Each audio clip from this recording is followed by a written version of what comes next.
Good morning students. आज हमें संसद क्यों चाहिए और संसद में कौन लोग होते हैं इसके बारे में पढ़ेंगे। आम जनता अपनी आवाज़ जनप्रतिनिधियों के माध्यम से सरकार तक जहां पहुंचाती है उसे संसद कहते हैं। संसद में विभिन्न राजनीतिक दलों के प्रतिनिधि चुनकर आते हैं। ये प्रतिनिधि विभिन्न जाति, धर्म, समुदाय आदि के तथा महिला और पुरुष दोनों हो सकते हैं। तो जो संसद है उसके अंदर अनेक समुदाय, जाति और धर्म के लोग जो हैं उनके प्रतिनिधि चुनकर आते हैं और वो अपने समुदाय की मांग को आगे रखते हैं। तो यहाँ पे अब आगे पढ़ लेते हैं। संसद में विभिन्न पृष्ठभूमि वाले लोगों की संख्या बढ़ रही है।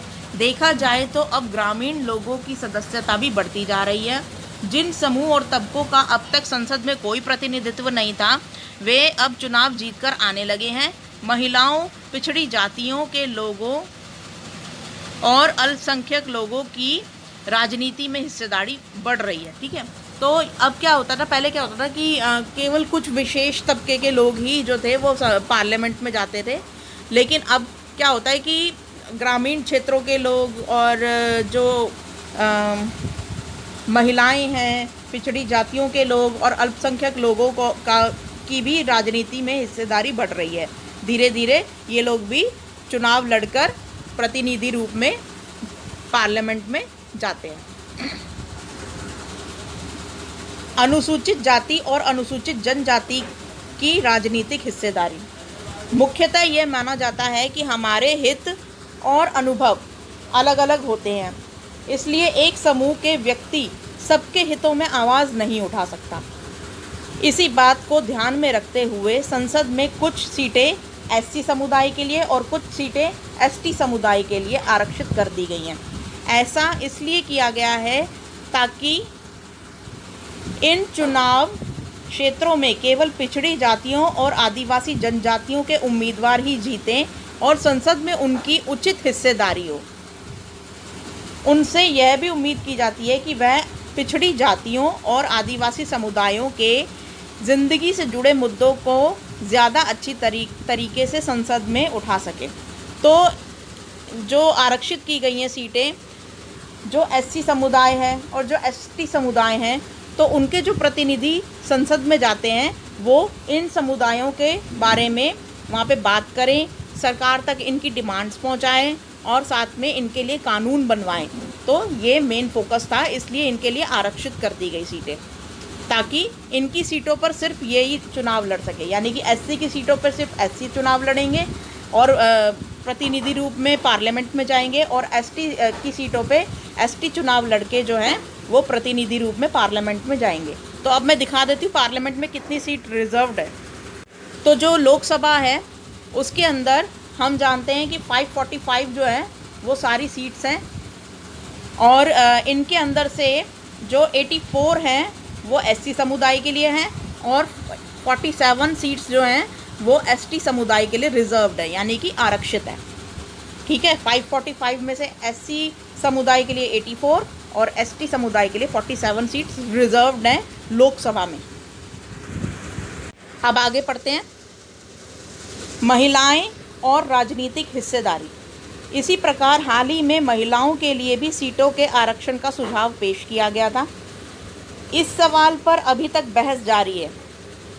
क्या होता है कि हर बार ये जो है आरक्षण का सुझाव पेश किया जाता है पार्लियामेंट के अंदर। 33% आरक्षण जो है वो महिलाओं के लिए डिमांड किया जाता है, लेकिन ये बिल जो है हर बारी इस पर बस बहस होकर रह जाती है और ये बिल अभी तक पास नहीं हुआ है। ठीक है, 60 साल पहले संसद में केवल 4% महिलाएं थी। आज उनकी संख्या 9% से ज़रा सी ऊपर हुई है। जब आप इस बात पर ध्यान देते हैं कि आधी आबादी महिलाओं की है, तो यह साफ हो जाता है कि संसद में महिलाओं को आबादी के आधार पर प्रतिनिधित्व मिलना चाहिए। यानी कि ये इस कथन का मतलब है कि अगर मान लो भारत में आधी आबादी महिलाओं की है और आधे पुरुष रहते हैं, तो फिर पार्लियामेंट में भी फिर 545 में से आधी जो सीट्स हैं वो किनको मिलनी चाहिए, वुमेन कैंडिडेट्स को। तो लेकिन ऐसा है नहीं। इस प्रकार यह प्रयास किया जाता है कि सभी वर्ग और समुदायों के लोगों को संसद में पहुंचने का पूरा मौका मिले, ताकि वे अपने समुदाय के लोगों की भलाई के लिए संसद में आवाज़ उठा सके और कार्य कर सके। तो इस प्रकार जो है पार्लियामेंट के अंदर हर एक समुदाय को जो है प्रतिनिधित्व मिला हुआ है, उनके लिए सीटें रिजर्व कर दी गई हैं और वो अपने समुदाय के लिए और उनकी भलाई के लिए संसद में आवाज़ उठा सकते हैं, प्लस उनके लिए कार्य कर सकते हैं, अपनी मांगों को सरकार तक पहुंचा सकते हैं और कानून बनवा सकते हैं। ठीक है, अच्छा, तो यहाँ पे अब क्वेश्चन आंसर, एक मिनट, वो मुझे महिलाओं वाला दिखाना था। तो ये लोकसभा की जो पार्टिसिपेशन है मेल और फीमेल कैंडिडेट्स की, वो दिखा रखी है। यहाँ पे देखो 14% ओनली, 14.5% विमेन कैंडिडेट्स है पार्लियामेंट में, और मेल कैंडिडेट्स जो हैं वो 85% है, 85%।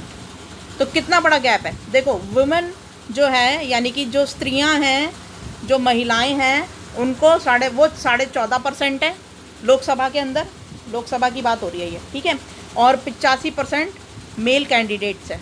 कितना बड़ा डिफरेंस है। अगर हमारी भारत की आधी जनसंख्या फीमेल की है तो ये 50-50 रेशो नहीं होना चाहिए था, लेकिन फिर भी कितनी कम विमेन कैंडिडेट्स जो हैं वो लोकसभा तक पहुंच पाती हैं।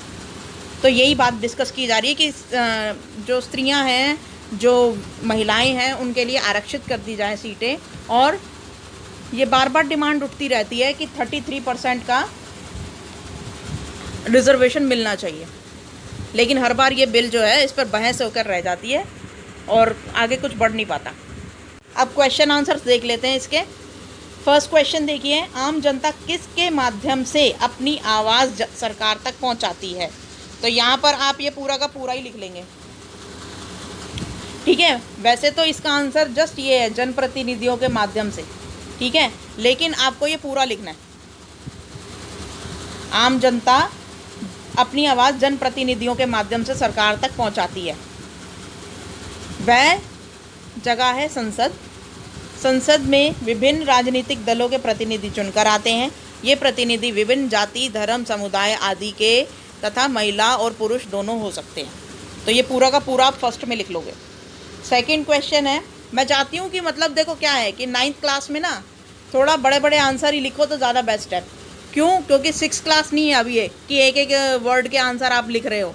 थोड़े बड़े बड़े आंसर लिखोगे, 2-2 नंबर के क्वेश्चंस आते हैं पेपर में, 2-2 नंबर के, एक नंबर वाला तो उसमें तो साफ लिखा होता है कि एक वाक्य में आंसर दो या फिर एक वर्ड में आंसर दो। लेकिन जो 2-2 नंबर वाले होते हैं उसमें एक्सपेक्ट किया जाता है कि आप मिनिमम 4 लाइनें लिखो, ठीक है। और जैसे जैसे नंबर बढ़ते जाएंगे उसके हिसाब से फिर आपका आंसर भी बड़ा होता जाएगा, ठीक।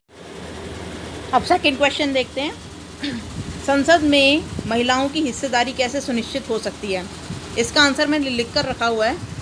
तो सेकंड का आंसर आप ये लिखेंगे, संसद में महिलाओं की हिस्सेदारी आरक्षण के माध्यम से सुनिश्चित हो सकती है। महिलाओं के लिए सीटें आरक्षित करने का बिल हर बार पेश किया जाता है संसद के अंदर, परंतु यह कभी पारित नहीं हो पाता। इस तरीके से आप ये सेकंड का आंसर लिख लेंगे। अब थर्ड क्वेश्चन देखते हैं, संसद में कुछ समुदायों के लिए आरक्षण की व्यवस्था क्यों की गई है। तो इसका आंसर आप यहाँ से लिखेंगे। देखिए इसका आंसर थोड़ा बड़ा है, यहाँ से मुख्यतः से लेकर यहाँ तक प्लस ये वाला पूरा यहाँ तक, ठीक है। तो आपको पहले ये वाला पूरा पैराग्राफ उतारना है, फिर उसके बाद ये वाला उतारना है, ये दोनों लाइनें। इस प्रकार ये प्रयास किया जाता है कि सभी वर्ग और समुदायों के लोगों को संसद में पहुंचने का पूरा मौका मिले, क्योंकि इससे आपका पूरा जो है ना समअप हो जाएगा क्वेश्चन। तो यहाँ से लेकर पहले यहाँ तक उतारोगे, फिर यहाँ से लेकर यहाँ तक उतारोगे, ठीक है। तो ये आपका पूरा थर्ड का आंसर हो जाएगा।